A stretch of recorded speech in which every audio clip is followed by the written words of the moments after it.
Nowhere else is there a landscape quite like it.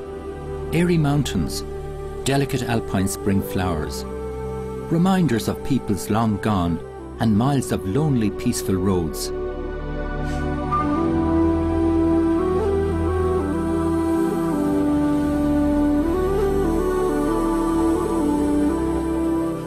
This is a truly amazing place, a place on another timescale. But it's a landscape that you need to tread on carefully.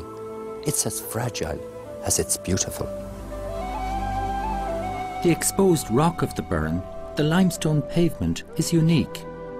And geologist Dr. Maria McNamara is working on getting a geopark established. A geopark is basically a region that has a geological heritage that is internationally important.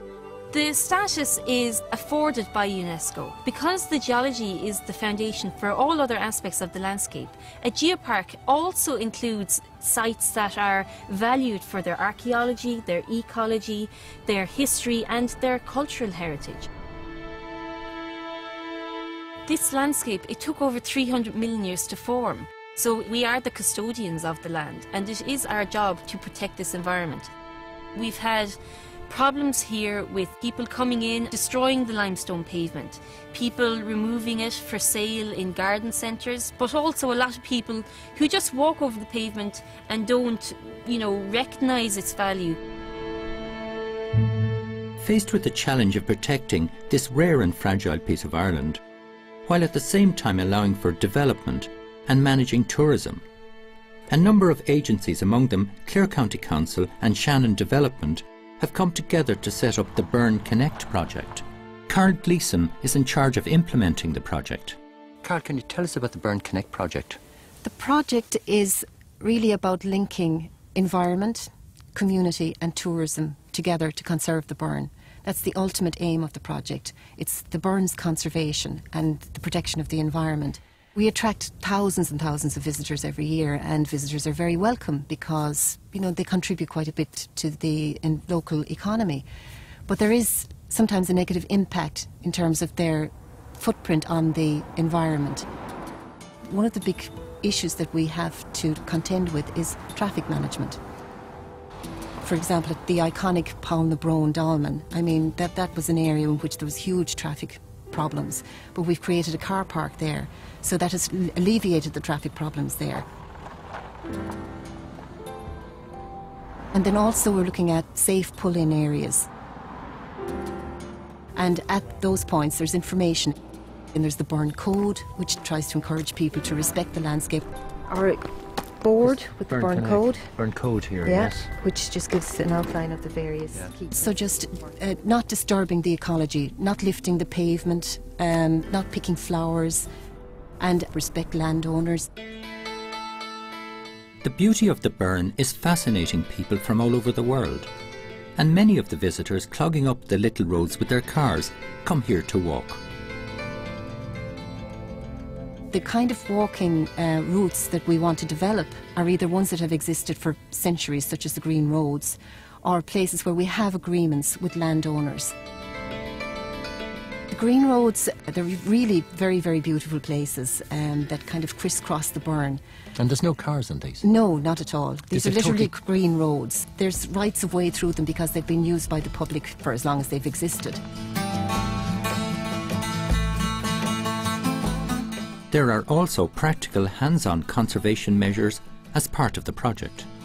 The main conservation project we have is in Fenor Dunes, and the dunes attract a lot of visitors because there's a beautiful beach there, and what we're trying to do is balance the amenity demands with the conservation needs.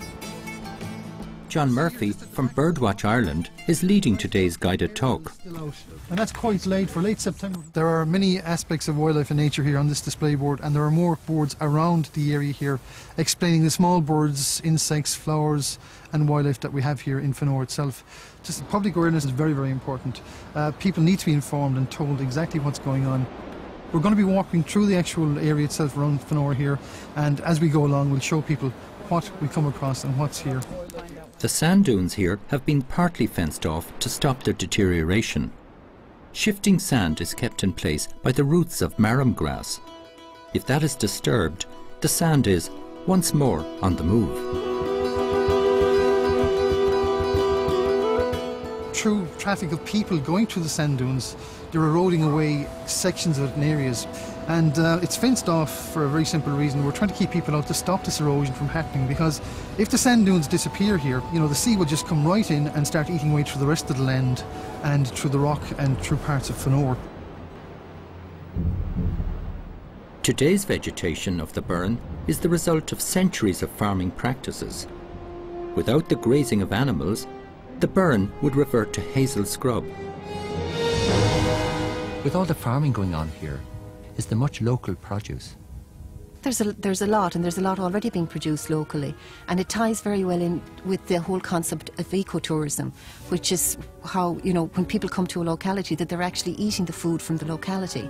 So, for example, you have the Burren Smokehouse, which produces very, very high quality smoked fish. There's a lot of cheese producers. There are farmers markets where you can buy this produce, and an awful lot of the businesses are actually using and selling the produce themselves. We would like to see the Burren become an ecotourism destination.